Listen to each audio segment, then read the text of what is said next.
வணக்கம் மக்களே.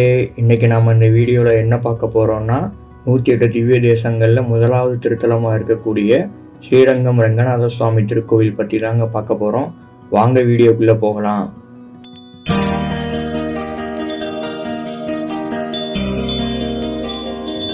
முதல்ல இந்த கோவிலோட அமைவிடத்தை பற்றி பார்க்கலாங்க.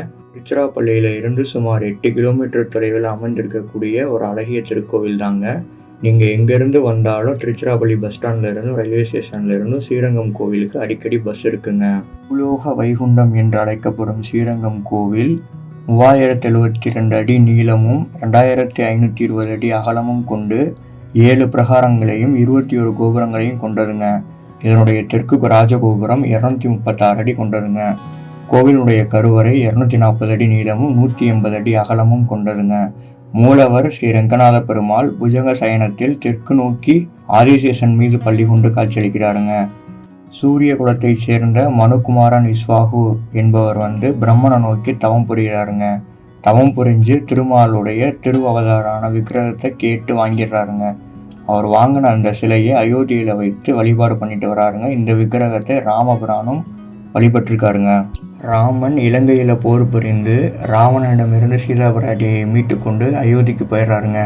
அயோத்திக்கு போனதுக்கப்புறம் தன் முன்னோர்கள் வழிபட்டு வந்த அந்த பெருமாளுடைய திருவிக்கிரக சிலையை அன்பு பரிசாக விபூஷணனிடம் கொடுக்குறாருங்க. அதை வாங்கிக்கிட்டு வந்த விபூஷணன் காவேரி நதிக்கரையில் அதை கீழே வைத்து விட்டு இளைப்பாரி கொண்டிருந்திருக்காருங்க. எடுக்க முடியலங்க.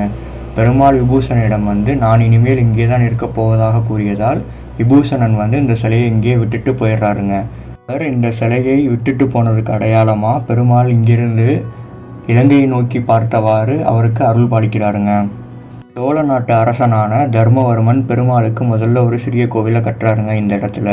அதற்கு பிறகு வந்த சேரபாண்டிய மன்னர்கள் தங்களால் முடிந்த அளவுக்கு இந்த கோவிலுக்கு திருப்பணி செய்து இந்த கோவிலை கட்டி முடிக்கிறாங்க. அது நாளடைவில் ஒரு மிகப்பெரிய கோவிலாக மாறி இன்றைக்கு வைணவ திருத்தலங்களிலே முதலாவது கோவிலாக புகழ்பெற்ற 108 திவ்ய தேசங்களையும் ஒன்றாக விளங்குதுங்க.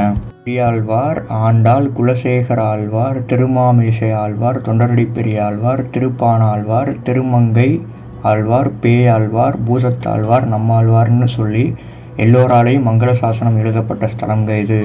கம்பரது கம்பராமாயணம் அரங்கேறியது இந்த திருக்கோவிலில் தாங்க. ஸ்ரீ ராமானுஜர் இறுதி காலத்தில் இந்த திருக்கோவிலில் தாங்க இருந்திருக்காரு. இந்த திருக்கோவிலில் இருந்து தான் அவர் மரணமடைந்திருக்காரு. அவர் மரணமடைந்தாலும் அவருடைய அந்த திருமேனியை பெருமாளுக்கு தெற்கு பக்கத்தில் இருக்கிற வசந்த மண்டபத்தில் கெடாதவாறு மூலிகை சாந்துகள் பூசி இன்று வரைக்கும் பராமரிச்சுட்டு வராங்க. இந்த உடலை நம்மளால் இன்றளவுலையும் பார்க்க முடியுங்க. கோவிலோட சிறப்புகளை பற்றி பார்ப்போங்க.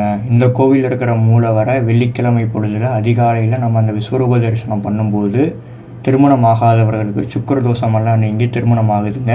வெளிநாடு செல்லணும்னு நினைக்கிறவங்களுக்கு இந்த கோவிலில் நம்ம வழிபாடு பண்ணும்போது வெளிநாடு செல்லலாம்.